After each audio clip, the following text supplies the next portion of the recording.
अस्सलाम वालेकुम। Channel diabetes की एक नई एपिसोड के साथ आपकी खिदमत में हाज़िर हूँ। आज का जो हमारा वीलॉग है वो ख़ास तौर पर मर्द हजरात के लिए है। मुझे कमेंट्स बॉक्स में और प्राइवेट मैसेजेस बहुत ज़्यादा आए कि जो मर्दाना कमज़ोरी के मसाइल हैं इसके ऊपर लोगों को ऑथेंटिक नॉलेज दिया जाए ताकि वो इससे निकलें। ये आलमोस्ट हर मर्द का, हर नौजवान का मसला बनता चला जा रहा है। बहुत सारी कन्फ्यूजन, मिसकंसेप्शन इस हवाले से हमारे सामने हैं। प्रॉपर एजुकेशन नहीं है, लोग परेशान होते हैं, एक लंबी ज़िंदगी गुजार देते हैं लेकिन अज़वाजी तल्लुकात को एंजॉय नहीं करते। ख़वातीन अपनी जगह पे सफ़र कर रही हैं, मर्द अपनी जगह पे सफ़र करते हैं। तो याद रखिए, जिसको हम मर्दानगी कहते हैं उसकी बुनियाद ये है कि आपका साथी आपसे कितना आसूदा है, कितना अच्छा महसूस कर रहा है और उसको कितना ऑर्गेज़म हो रहा है। अगर ये चीज़ें नहीं हैं तो फिर मर्द कभी सीना फुला के नहीं चल सकता। अब जिस तरह की हम खुराक खा रहे हैं, बदकिस्मती से तेज़ी के साथ हमारे जो मर्दाना हार्मोन है जिसे टेस्टोस्टेरोन कहते हैं, ये तेज़ी के साथ कम होते चले जा रहे हैं। एक रिसर्च के मुताबिक 30 से 35% मर्द जो 40 साल की उम्र से ऊपर हैं उनमें टेस्टोस्टेरोन लेवल काफ़ी हद तक कम हो जाता है और ये सेक्स हार्मोन है। समझे कि यही मर्दानगी का हार्मोन है हमारा। और नौजवानों में भी जो 40 साल से नीचे हैं उनमें भी ये 20 से 25% लोगों में बहुत वक्त से बहुत पहले ये कम होना शुरू हो जाता है। ये आहिस्ता आहिस्ता कम होता है लेकिन ये अब तेज़ी से कम हो रहा है, जिसकी वजह से अज़वाजी ज़िंदगी के क्राइसिस बहुत ज़्यादा बढ़ रहे हैं। दूसरी तरफ जब कोई शुगर का मरीज़ बनता है तो तब भी उसका असर उसके जो अज़वाजी मामलात हैं उसके ऊपर पड़ते हैं। इरेक्टाइल डिस्फंक्शन है, प्रीमेच्योर इजैकुलेशन है, स्पर्म काउंट का कम हो जाना है, औलाद का ना होना, बांझपन है।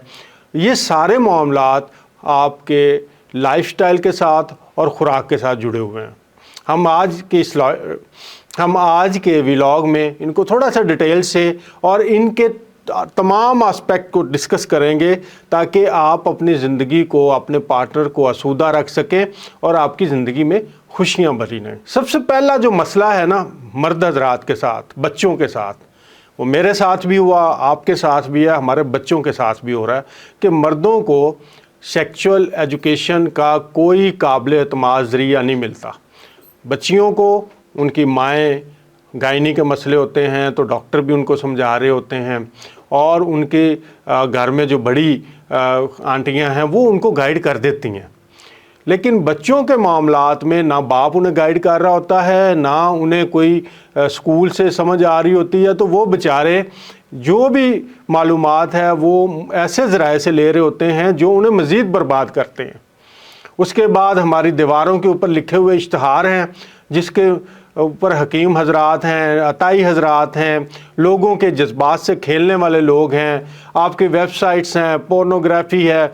वो लोग, बच्चा उधर चला जाता है और वो एक हकीकी दुनिया नहीं है, वो उसको मज़ीद एहसास कमतरी में ले जाते हैं। वो देखता है कितनी लंबी टाइमिंग, इतने बड़े बड़े साइज़, मेरा तो ऐसा है नहीं, जबकि वो सब कुछ गैर फितरी है। और अगर वो किसी हकीम के हत्थे चढ़ गया तो हकीम ने तो उसे पक्का अपना गाहक बना लेना है ताकि वो उससे पैसे बटोरता रहे और उसका मसला कभी भी हल ना हो। याद रखिए, ये जो सेक्स का अमल है ये जब से कायनात बनी है, जब से इंसान वजूद में आया है तब से हो रहा है। इंसान शादी कर रहा है, इंसान बच्चे पैदा कर रहा है। ये बिल्कुल फितरी अमल है। जैसे आप खाना खाते हैं और आप वाशरूम जाते हैं, इसके लिए आपको किसी किस्म की मदद की ज़रूरत नहीं होती। बिल्कुल ये अमल भी ऐसा ही है। लेकिन आपके मौजूदा हेल्थ केयर सिस्टम ने, हमारे लाइफस्टाइल ने और हमारी डर्टी फूड ने, गंदी खुराक ने हमें इस दाने पे पहुंचा दिया है कि ये जो एक फितरी अमल था, आसान सा तरीका था, वो अब एक मुश्किल काम में तब्दील हो गया। जानवरों को हम देखते हैं जंगलों में, ना तो उनके लिए कोई गायनी के डॉक्टर होते हैं, ना उनके लिए कोई दाई होती है। वो अपने मामलात करते हैं, उसके बाद बच्चे पैदा करते हैं और हैप्पी रहते हैं, कोई मसला नहीं होता। बहुत कम जानवरों की ज़च्चगी के अंदर मौत होती है, बहुत कम बच्चे होते हैं जो पैदा होते हुए फौत हो जाते हैं। ये सब कुछ नॉर्मल है। अब नॉर्मल काम ये है कि हमने खुद आसान चीज़ को मुश्किल बना दिया है। हम इस व्लॉग में कोशिश करेंगे कि वापस उन आसानियों को लेके आएँ। मर्द को जो चीज़ सबसे ज़्यादा नुकसान पहुंचाती है वो उसकी ईगो है। वो अपने अना के अंदर किसी से अपने अज़वाजी मसाइल डिस्कस ही नहीं करता और ख़ुद ही कोशिश करता है कि मैं इसको हल करूं, चूँकि उसके पास प्रॉपर नॉलेज होता नहीं, जिसकी वजह से टकरे मार मूर के अपना ही नुकसान करता है। इस ईगो से बाहर निकलिए। अगर वाक़यातन आपको कोई इशू आ रहा है तो अब अल्लाह के फजल से ऐसे मुआलिज मौजूद हैं, डॉक्टर बड़े क्वालिफाइड मौजूद हैं आपके इर्द गिर्द। हुक्मा वो जो अदारों के अंदर बैठे हुए हैं। आप हमदर्द एक बहुत क्रेडिबल अदारा है, आप उनके पास चले जाएं। अजमल दवाखाने वाले हैं, उनके पास चले जाएं। करशी वाले हैं, इनके जो सर्टिफाइड हुक्मा हैं, या तिबिया कॉलेज हैं आपके मुख्तलिफ़ शहरों के अंदर, फैसलाबाद में भी है, मुल्तान में भी है, लाहौर में भी हैं, कराची में भी हैं। वहाँ पर चले जाएँ, वहाँ काबिल तरीन हुक्मा मौजूद हैं, वो आपके मसले के हल बता सकते हैं, क्योंकि तिब्ब नबवी के अंदर इसके बेशुमार मामलात मौजूद हैं। लेकिन याद रखिए, दवाई का काम सिर्फ 20% है, 80% आपको अपने लाइफस्टाइल को ही ठीक करना है। तो ऐसे बंदे के पास मत जाएं जो आपको एहसास कमतरी में लेके जाता है। बच्चे मास्टरबेशन का मामला करते रहते हैं, ये कोई ऐसी बात नहीं है, लेकिन जब वो किसी ऐसे बंदे के हत्थे चढ़ जाते हैं जो उनके अंदर एहसास गुनाह, एहसास कमतरी पैदा करता है और गलत मालूमात उन्हें देता है, तो वो आदत तो उनकी नहीं छूटती, लेकिन नफसियाती तौर पर वो तबाह बर्बाद हो जाते हैं। तो पहला मरहला ये है कि किसी काबिल एतमाद बंदे के पास जाइए जिसको आपसे हमदर्दी हो, जो आपका दुख समझ रहा हो, ना कि किसी ऐसे बंदे के पास जाएं जो आपको शिकार समझे। और काउंसलिंग जिसे हम कहते हैं कि किसी बंदे की थेरेपी करना, इस दौर में बहुत सारे ऐसे टूल्स डेवलप हो चुके हैं थेरेपी के, जिसमें साइकोलॉजिस्ट बड़ा हम रोल प्ले कर सकते हैं। आप साइकोथेरेपी भी ले सकते हैं, बहुत सारे मसले आपके हल हो जाएंगे बगैर किसी दवाई के। अल्हम्दुलिल्लाह पाकिस्तान में बड़े काबिल साइकोलॉजिस्ट मौजूद हैं, मुख्तलिफ़ हॉस्पिटल्स में, मुख्तलिफ़ क्लिनिक में अपनी प्रैक्टिस भी कर रहे हैं। आप उनसे रब्ता करके आप साइकोथेरेपी काउंसलिंग ले सकते हैं। इससे बहुत सारे बैरियर बगैर दवाइयों के हल हो जाएंगे। अपनी अना के खौल से बाहर निकलिए और सही बंदे का इंतखाब कीजिए जो आपको दुरुस्त रास्ते पे डाल के आपका मसला हल करते। अब हम जाते हैं लाइफस्टाइल अप्रोचेस की तरफ, जो आपके मर्दाना सेहत के मसाइल को हल करने में बहुत बड़ा किरदार अदा करेंगे। तो पहली बात जो आपने सीखनी है उसे हम नाम देते हैं 15 मिनट के 3 रूल। 15 मिनट के 3 रूल। ये 15 मिनट आपने 3 काम रोज़ाना अपनी ज़िंदगी में करने हैं। आप देखिएगा बड़ी तेज़ी से आपके अज़वाजी मामला सीधे होने शुरू हो जाएंगे। पहला काम क्या है जो 15 मिनट हमने करना है, वो ये है कि आपने 15 मिनट अपनी बीवी के साथ, अपने पार्टनर के साथ गपशप लगानी है। ऐसे ही, उसमें कोई स्पेसिफिक एजेंडा नहीं होगा, उसमें कोई यब वाली बात नहीं होगी, उसमें कोई ऐसी चीज़ नहीं होगी कि जैसे घर के मसले हैं, बच्चों के मसले हैं, आम सी बातों पे, इधर उधर की बातों पे आपने गपशप करनी है। सिर्फ 15 मिनट। वो टाइम सुबह का रख लें, दोपहर का रख लें, कोई टाइम रख लें। जैसे कॉलेज में एक लड़का और लड़की मिलते हैं तो वो जनरल गपशप लगा रहे होते हैं। आप जब ये गपशप लगाएंगे, आपकी बॉडी के अंदर लव हार्मोन बढ़ेगा। जब ऑक्सीटॉसिन लेवल बढ़ता है तो ज़ौजैन में मोहब्बत बढ़ती है। ये दोनों तरफ होगा और इसके लिए जनरल गपशप का सेशन सिर्फ 15 मिनट बड़ा अहम काम करेगा। तो इसके लिए जनरल गपशप का सेशन सिर्फ 15 मिनट ज़बरदस्त काम करता है। अगले 15 मिनट जो हैं वो आपने कहाँ गुजारने हैं अपने पार्टनर के साथ, वो खाने की टेबल पे हैं। या तो 15 मिनट खाना इकट्ठा खा ले, या चाय पी ले, या हाई टी कर ले, लेकिन आप दोनों हों।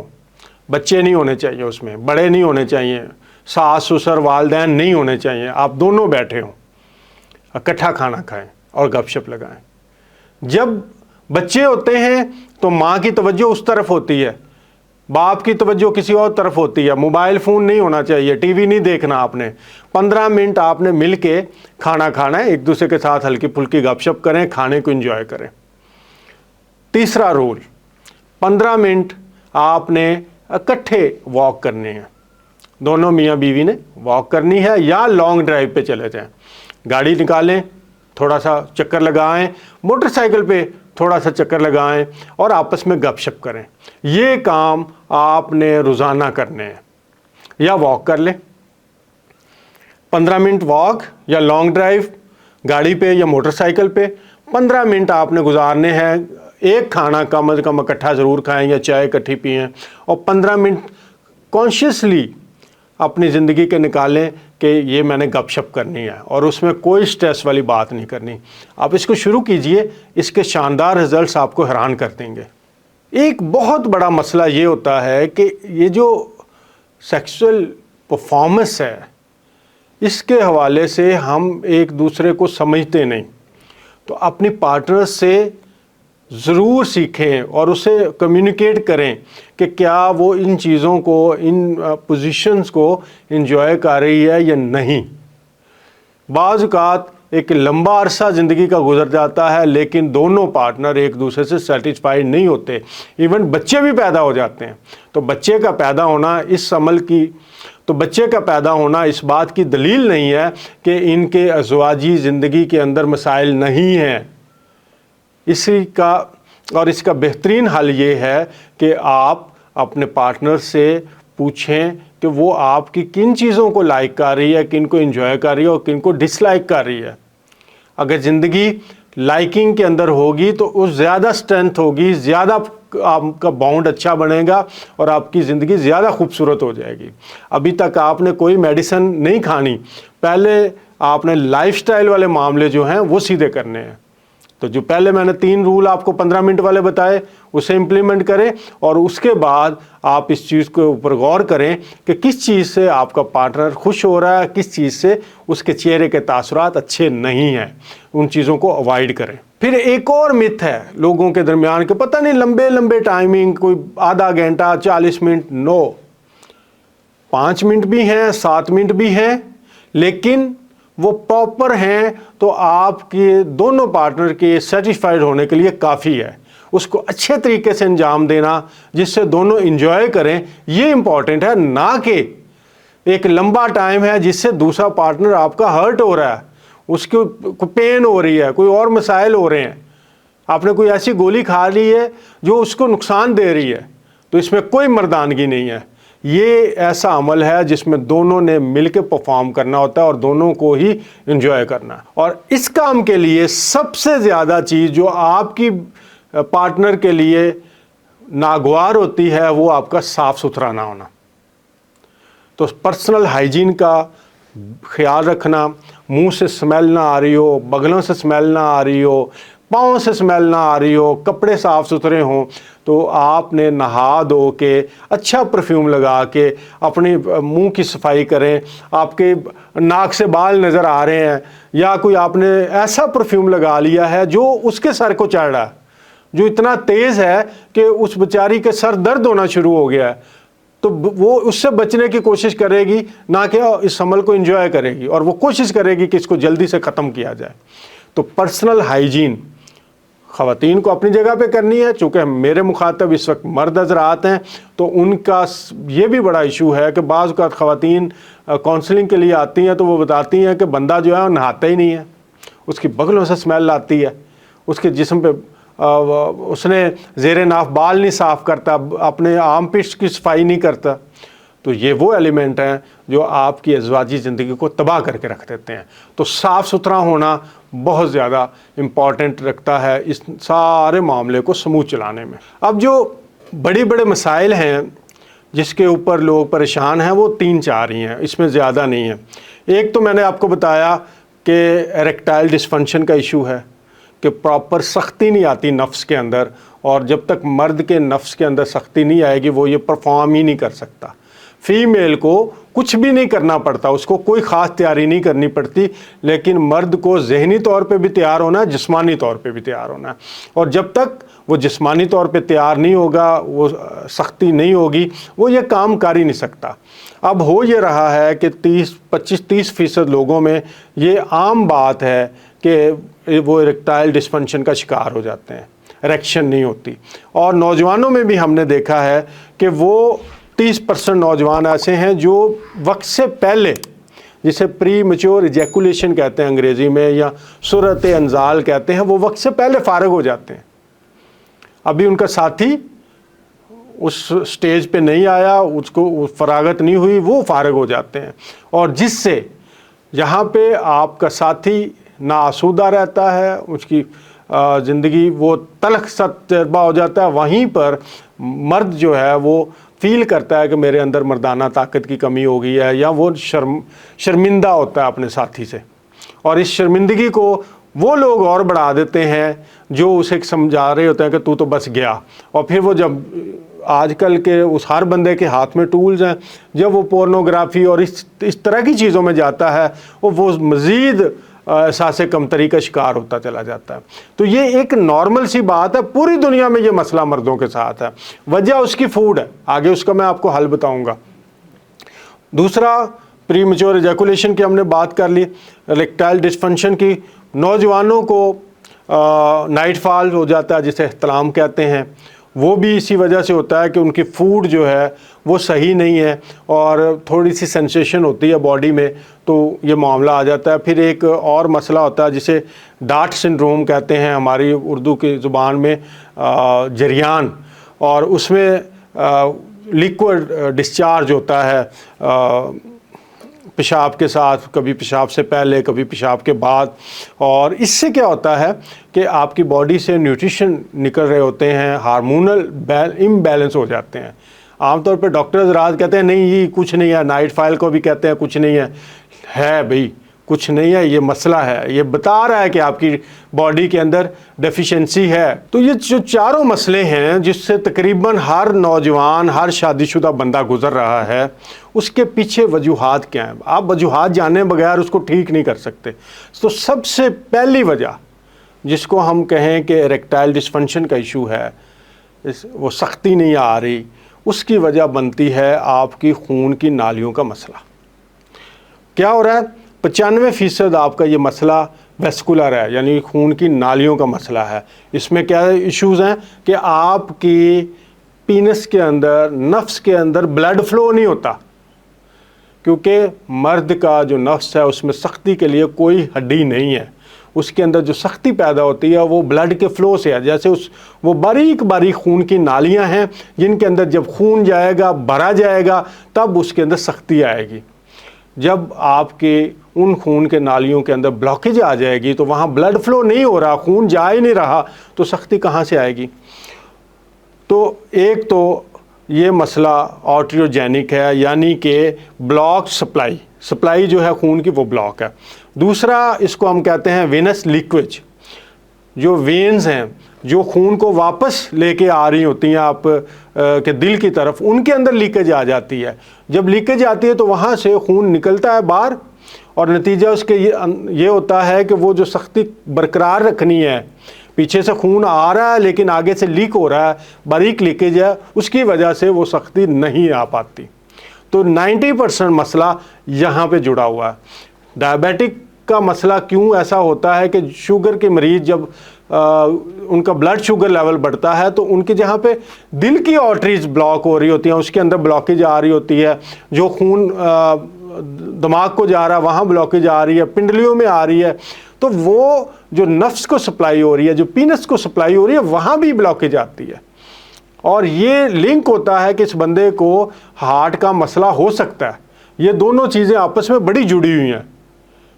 तो बाज़ हार्ट के आर्टरीज के ब्लॉकेज से पहले इरेक्टाइल डिस्फंक्शन बहुत हो रहा था, तो बाज़ हार्ट का जो इशू है उससे पहले इरेक्टाइल डिस्फंक्शन भी सामने आता है। तो इसलिए ये 90% तो मसला ये है, और ये सारे का सारा जुड़ा हुआ है आपके फूड के साथ, जो हाई ब्लड प्रेशर और शुगर की वजह से फिर आगे अपने सारे काम ख़राब करता है। दूसरा मसला जिसको कहते हैं न्यूरोजेनिक इरेक्टाइल डिस्फंक्शन, के नर्व्स में ख़राबी की वजह से जो असाब हैं, जो आपका ब्रेन कंट्रोल कर रहा है पूरी बॉडी को, ये असाब, ये नर्व डैमेज हो जाते हैं, जिसकी वजह से ब्रेन अपना जो कमांड है, जो उसने बताना होता है कि अब ये काम करना है, वो वायरिंग, वो मैसेज नहीं पहुंच सकता, और उसकी बड़ी वजह मास्टरबेशन है। हैंड प्रैक्टिस है। वो रफली इसको जब ऊपर से रब किया जाता है तो जो एंड वाले नर्व्स होते हैं जो ऑर्गन के ऊपर चढ़े होते हैं वो आहिस्ता आहिस्ता डैमेज हो जाते हैं, तो ये इलेक्ट्रिकल सिग्नल वहाँ तक पहुँच ही नहीं पाते। तो ये वो नुकसान है जो मास्टरबेशन की वजह से होता है। आमतौर पे डॉक्टर से मैंने कई दफ़ा सुना, वो कहता है जी कुछ नहीं होता। भाई होता क्यों नहीं, कुछ नहीं होता, होता है, बंदा फील करता है, आप उसे कह रहे हैं कि नहीं होता। तो वो नर्व्स डैमेज हो जाते हैं, तो इसको न्यूरोजेनिक इरेक्टाइल डिस्फंक्शन कहते हैं। एक सप्लाई का इशू हो गया, दूसरा नर्व्स डैमेज होने का हो गया। मर्दों की ज़िंदगी में स्ट्रेस जो है वो उन्हें नामर्द बना देता है। लाइफ की एक्सपेक्टेशन, ये भी बना लो वो भी बना लो, ख़ानदान वालों की आपसे एक्सपेक्टेशन कि आप ये भी ला दो वो भी ला दो, कारोबार का आपके दिमाग के ऊपर स्ट्रेस और चीज़ों का स्ट्रेस, ये वो सारी चीज़ें हैं जिसका बराह रास्त असर आपकी सेक्सुअल परफॉर्मेंस पे पड़ता है। तो जब तक बॉडी को रिलैक्स नहीं करेंगे हम अच्छे तरीके से अपनी अज़वाजी ज़िंदगी नहीं गुजार सकते।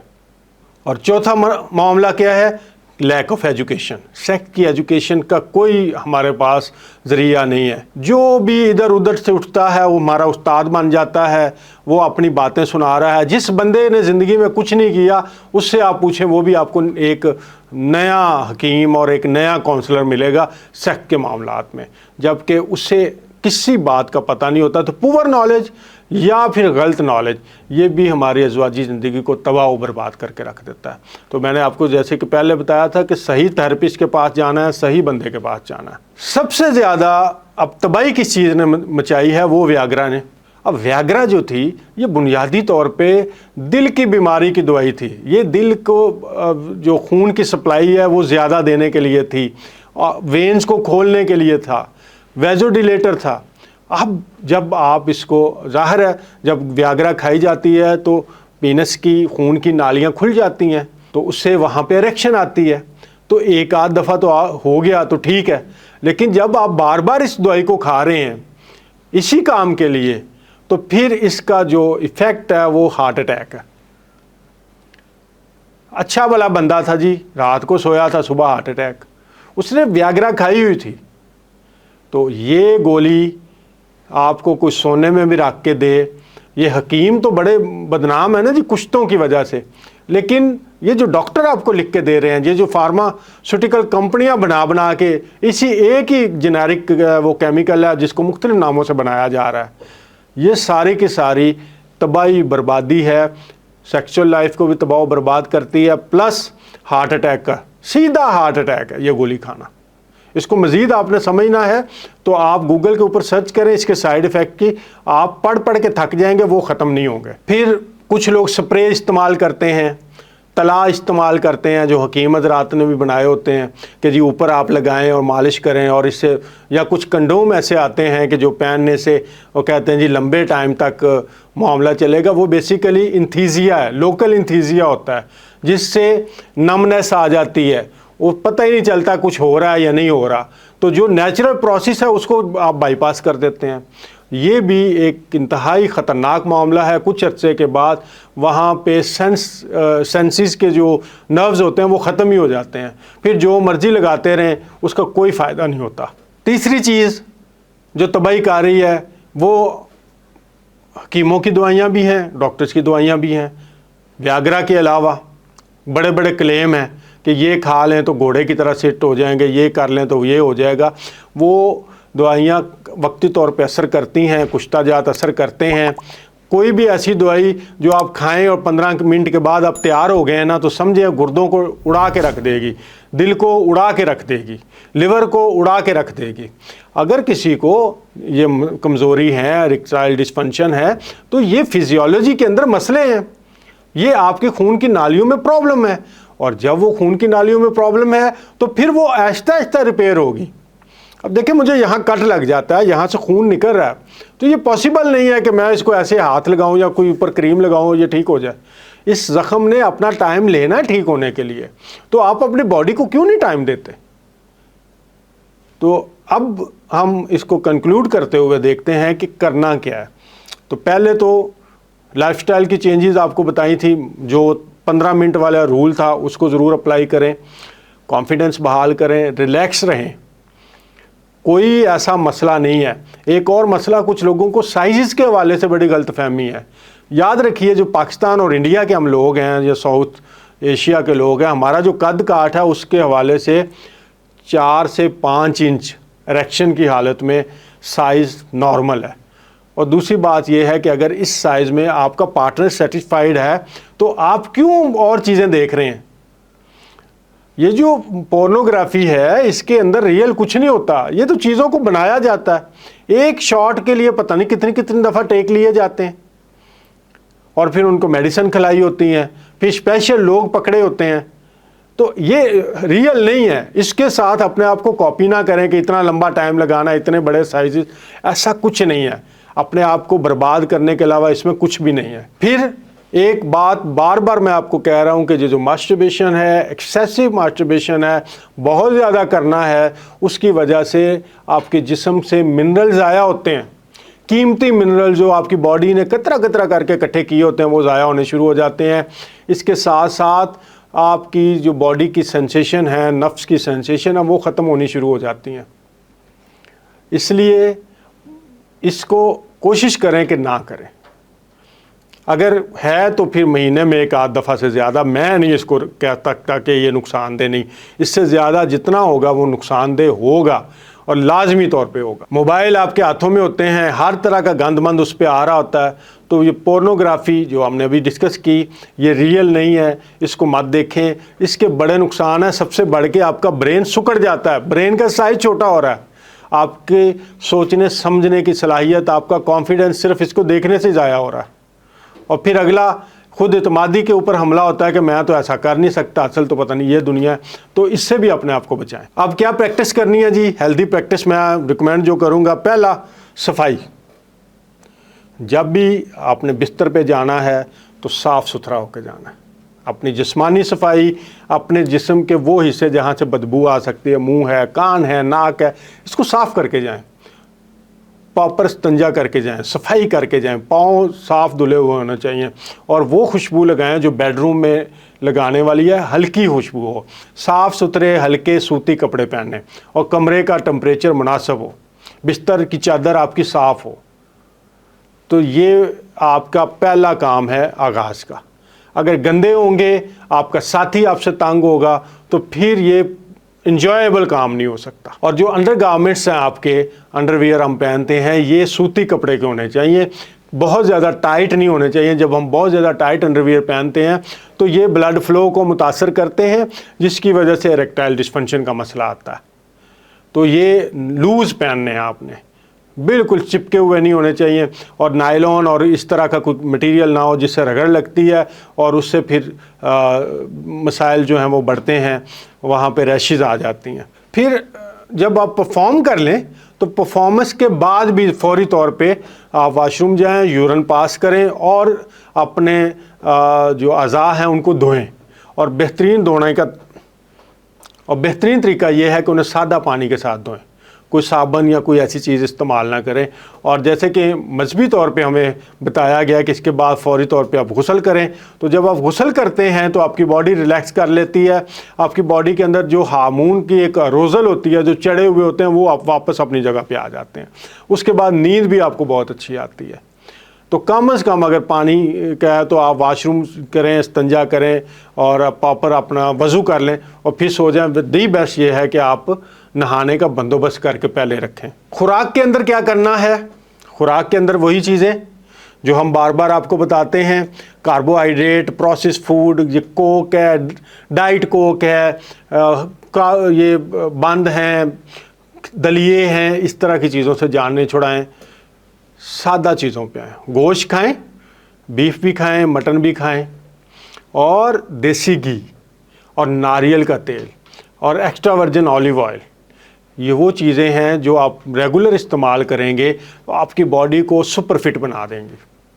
इसके साथ साथ सैलड ख़ास तौर पे बंद गोभी, इसी तरह से फूल गोभी, इसी तरह मूली के पत्ते, इसी तरह से धनिया, इसी तरह से खीरा, इसी तरह शिमला मिर्च, ये सारी चीज़ें दोपहर का खाना आप सैलड के साथ खाएं। सिंपल फॉर्म में क्या कर सकते हैं, सुबह नाश्ता अंडों का करें, दोपहर को आप सैलड खाएं और रात को गोश्त का सालन खाएं, सब्ज़ी और गोश्त मिक्स हो, रोटी और चावल कम से कम रखें। ये सिंपल डाइट है। इसके बाद हमें मैग्नीशियम की ज़रूरत होगी टेस्टोस्टेरोन लेवल बढ़ाने के लिए, हमें जिंक की ज़रूरत होगी, हमें सेलेनियम की ज़रूरत होगी, हमें विटामिन डी की ज़रूरत होगी। तो ये आपको एक तो इन खुराकों में मिल जाएगा, इन ग़िज़ाओं में मिल जाएगा। अदरवाइज़ आप विटामिन डी का सप्लीमेंट लेंगे, इंजेक्शन लगवाएं अपने मसल्स में। विटामिन डी का लेवल आपने 100 के आसपास रखना है और सुबह आधा घंटा ज़रूर धूप में बैठना है, चाहे विटामिन डी का लेवल 100 पे है। सूरज से जो आपको विटामिन डी मिलना है उसका कोई दवाई मुकाबला नहीं कर सकती। तो धूप में आधा घंटा ज़रूर बैठना है, शायद विटामिन डी लेना। इसी तरह जो आप सैलड खा रहे हैं उसके अंदर मैं आपको चीज़ें बता देता हूँ, वो डालें तो ये सेलेनियम, मैग्नीशियम, जिंक आपको सारा मिल जाएगा। 1 चम्मच हलवा कद्दू के बीज ग्रीन वाले, इसमें जिंक भी बहुत ज़्यादा होता है, मैग्नीशियम भी होता है। 1 दाना, या बड़ा है तो 1 दाना, छोटे हैं तो 2 दाने ब्राज़ीलियन नट, ये बाज़ार से मिल जाते हैं। ये भी रात को भिगो दें, 2 दाने छोटे हैं या 1 दाना बड़ा, और इसको सुबह इसका छिलका ऊपर से उतार के इसको ले लें।